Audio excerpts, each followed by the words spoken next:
Olá, bem-vindos a mais um vídeo. Falaremos hoje de Isdale. Isdale foi um médico que iniciou a sua carreira em Calcutá, na Índia, e ele executou muitos centenas de procedimentos cirúrgicos e amputações utilizando da hipnose para anestesiar seus pacientes. Isdale então ficou conhecido como o que hoje a gente chama de estado de Isdale, né? Foi dado esse nome em homenagem a Isdale, porque o transe que ele levava a seus pacientes era tão profundo ao ponto de que eles perdiam a sensibilidade e podiam ser submetidos a procedimentos cirúrgicos sem que eles sentissem o mínimo de dor. O estado de Isdale ele também é comumente conhecido como coma hipnótico, pois ele é o estado mais profundo de hipnose e ele é conhecido por ser tão prazeroso que quando pessoas alcançam esse estado, elas não querem voltar, né? Fazendo com que seja necessário negociar a volta dessa pessoa. É claro que ela não ficaria lá eternamente, porém, em um curso, por exemplo, quando se leva um aluno, um paciente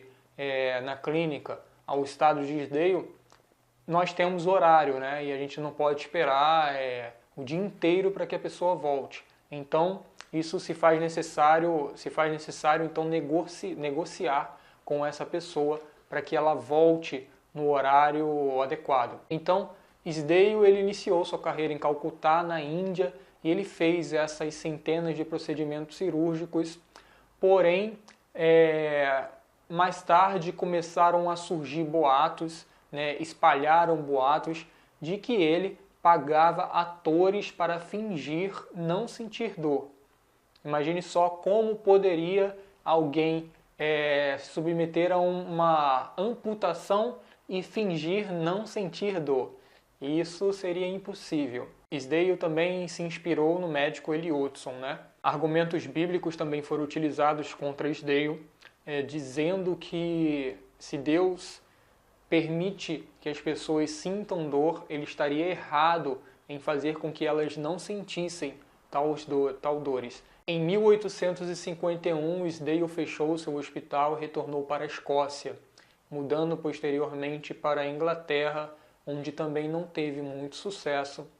E naquele tempo um jornal chamado The Lancet publicou um artigo dizendo que o mesmerismo era uma farsa e que era vergonhoso alguém que enviasse um paciente para um charlatão mesmerista.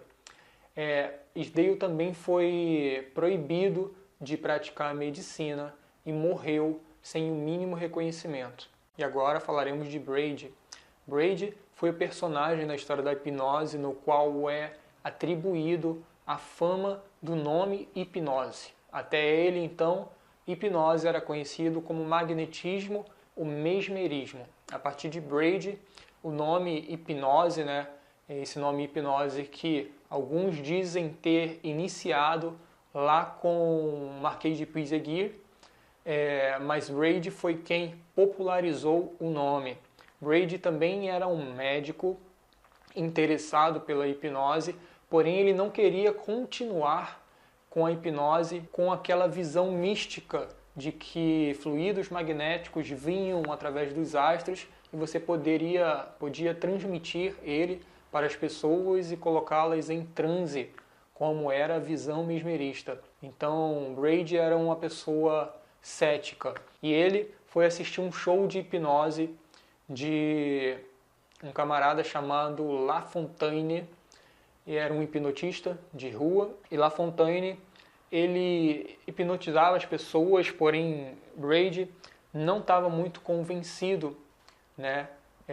E ele saiu de lá daquele show de rua, mas não ficou muito convencido com aquela hipnose de La Fontaine, mas retornou novamente e dizem que na segunda vez ele aceitou os fatos de que as pessoas estavam realmente entrando em transe, porém ele não aceitou a teoria. Ele não aceitou a teoria de magnetismo e de fluidos, de magnetismo animal e etc. Mas Braid reparou que Lafontaine colocava as pessoas em transe utilizando o cansaço ocular, né? Indução de cansaço ocular, que até hoje utilizamos também. Braid concluiu então que a hipnose se dava a um cansaço sensorial, né? Foi aí que ele começou a entender, né, e atribuir a hipnose ao sono também, porque o sono nada mais é do que o cansaço de nossos sentidos e nosso corpo, e a gente deita a nossa cabecinha no travesseiro e aí se dá aquela entrega e aquele estado de relaxamento, né? Então Braid ligou uma coisa a outra, ele percebeu que Lafontaine utilizava desse cansaço ocular para colocar as pessoas em transe, e ao retornar para sua casa ele chamou sua esposa, seu criado e mais alguém e fez o teste, pediu para que eles se concentrassem, ficassem focados em um ponto, em um objeto durante um tempo, e a partir do cansaço ocular ele obteve sucesso e conseguiu colocar todas essas pessoas em transe. Foi aí que Braid então começou a divulgar a hipnose como o nome de hipnose, né? Que antes era magnetismo animal, e esse nome se popularizou. Mais tarde, Braid percebeu que não era o cansaço ocular não era condição para que o transe ocorresse, porque ele conseguiu hipnotizar cegos e pessoas em escuridão total.